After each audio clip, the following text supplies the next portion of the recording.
Hello, my name is Christine and I run a vintage shop called Prima Treasures on Etsy. Today I want to talk about what I'm going to call 3D sculpted wall art. That's not really an industry term of any kind, but I'm trying to encapsulate kind of a category of items here. And I have three different examples that hopefully will give you a rough idea of the type of variety you might be able to find on the vintage market.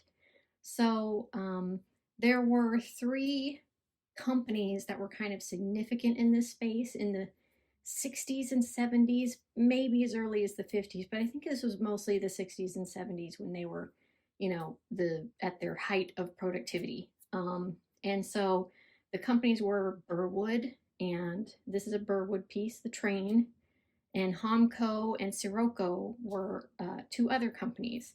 And they made a wide variety of what you're looking at here, which is it's 3D wall art. So it's kind of sculpture, but it's not, tabletop type sculpture. It's sculpted wall art.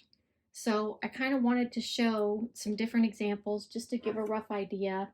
Like this piece here, you can see it's a flat panel mostly, but it's got, the 3D element to it. So, it stands up maybe 3/4 of an inch. And this piece is even thicker. I'll tip it down so you can see that's probably 2 or 3 inches thick.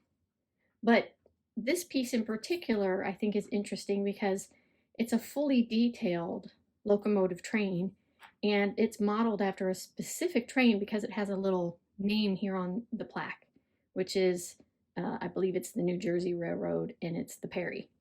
So, to my mind, these types of things can kind of cater to a specific interest that it's hard to find in retail these days.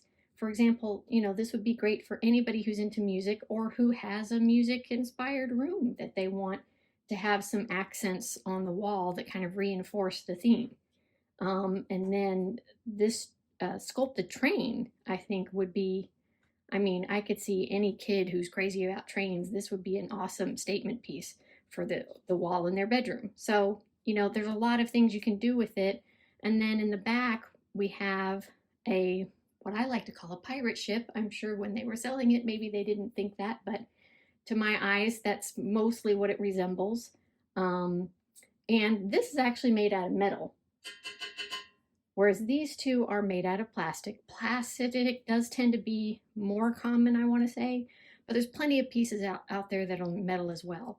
And I know, because I've seen in other venues, that they also did sports motifs of little kids playing football and baseball and things like that. So objects like these, I probably wouldn't put them in my living room because, again, you've got these items are made out of plastic, and, for your living room, maybe you want something a little more elevated.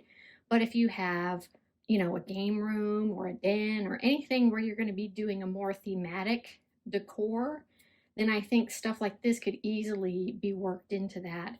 And as I said, to me, the appeal of these items is that they tend to be very thematic, and that's the kind of thing that's hard to get nowadays in retail. If you know somebody who's really into sports, trains, the pirate look, or music. In another example here is, this company made a whole bunch of different, what I would call kind of Victorian inspired decor. So anything like that, I think it's worth looking at the vintage market to see if there's some sculpted wall art that would work well for the room that you're trying to, decorate in whatever theme you have in mind. So anyway, I hope that this information has kind of helped you see that there is a broad range of items out there that could be useful in, a current modern setting. And I thank you for watching.